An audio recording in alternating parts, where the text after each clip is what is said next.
Je vous salue tous de partout où vous me suivrez, dans le précieux nom de notre Seigneur Jésus. C'est toujours votre sœur Esther Onia qui est un canal pour vous propager la parole du Seigneur. Peut-être que tu n'as pas eu le temps de lire la parole ce matin avant de sortir.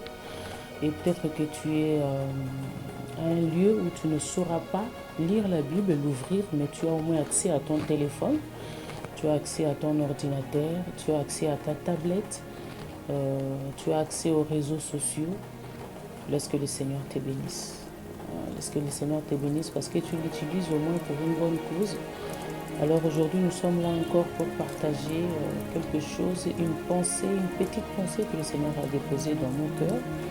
Alors avant de la lire, nous allons prier. Seigneur, tu es le maître de tout esprit et le maître de toute âme. Toi qui connais ton peuple, Seigneur, tu connais les besoins de ton peuple, tu connais leurs faiblesses et leurs forces.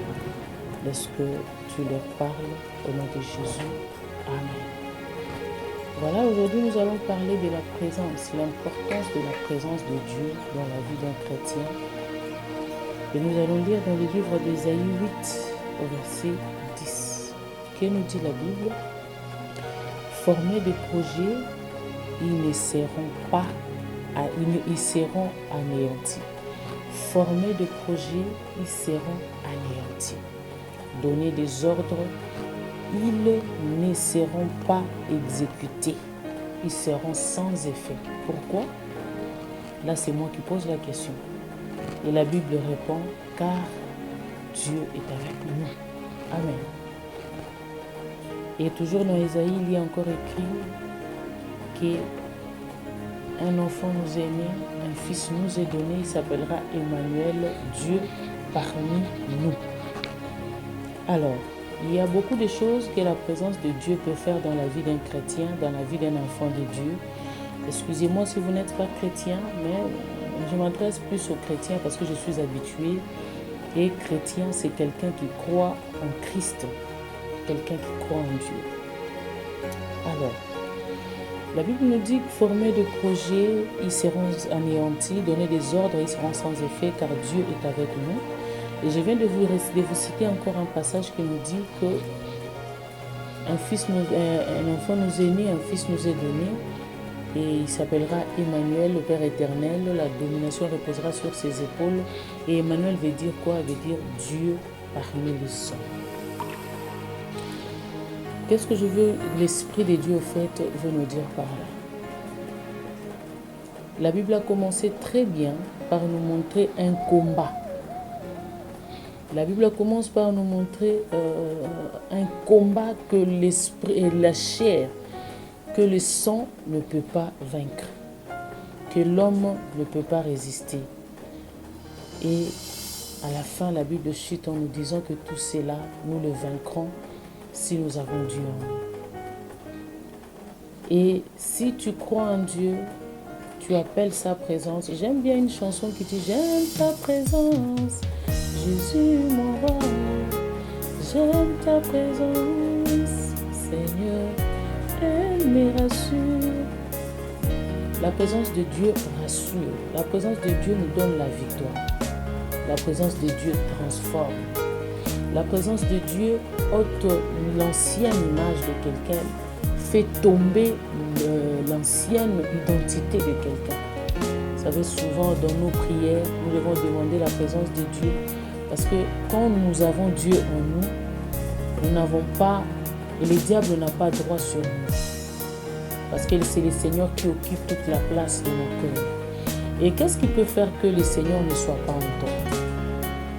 Quand tu crois en Dieu, tu donnes ta vie à Dieu, le Seigneur habite en toi. Il fait de ta vie sa demeure. Mais qu'est-ce qui peut faire que le Seigneur ne soit plus avec toi, que le Saint-Esprit n'habite plus en toi? C'est le péché. C'est le péché qui fera que le plan du diable s'accomplisse dans ta vie.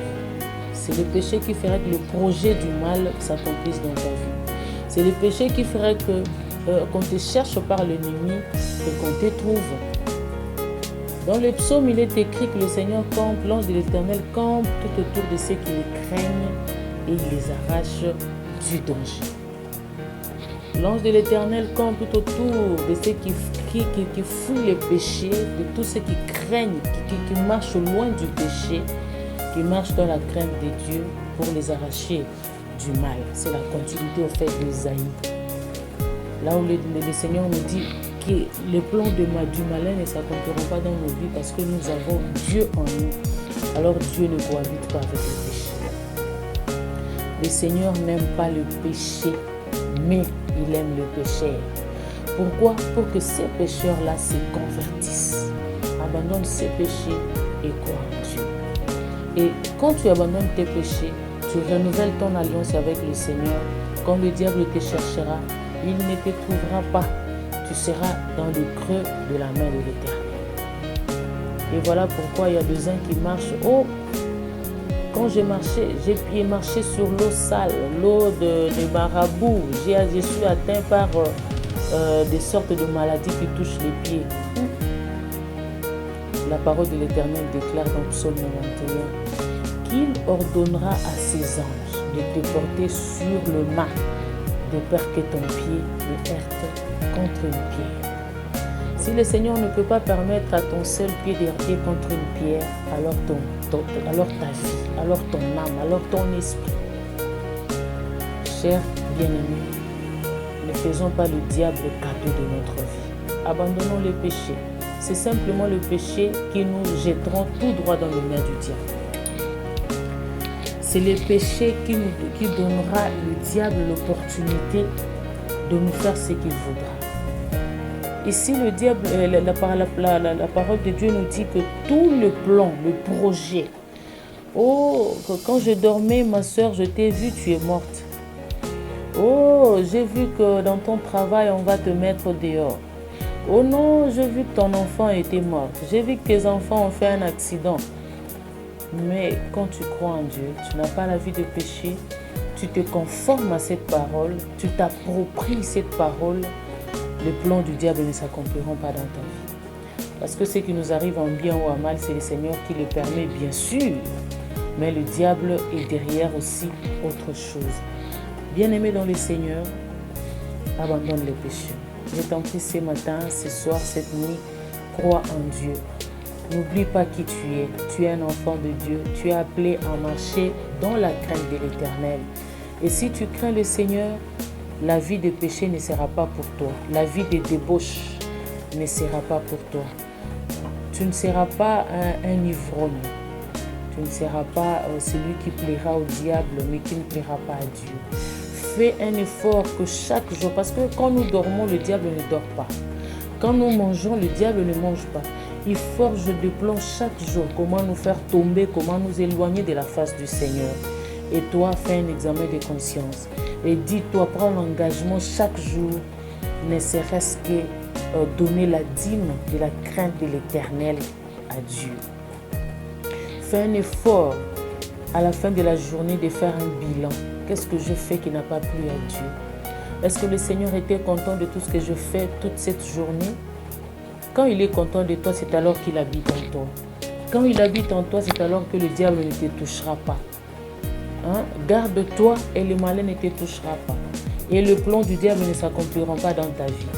La présence de Dieu est importante pour toi, bien-aimé.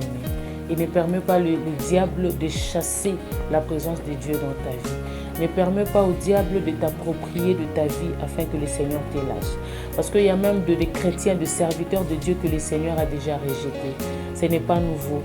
Le Seigneur avait rejeté Saül et il avait aimé David. Il y a des serviteurs que le Seigneur a rejetés, mais il n'est pas encore tard. Tu peux toutefois abandonner les péchés, abandonner les mal, revenir à Dieu et le Seigneur reviendra en toi. Il est lent à la colère et riche en bonté. Retenons pour aujourd'hui que nous devons éloigner les mal pour que le Seigneur s'approche de nous, pour que la vie de Jésus soit notre vie. Alors, le plan maléfique du diable ne s'accompliront pas dans nos vies. N'oublie pas que tu es enfant de Dieu.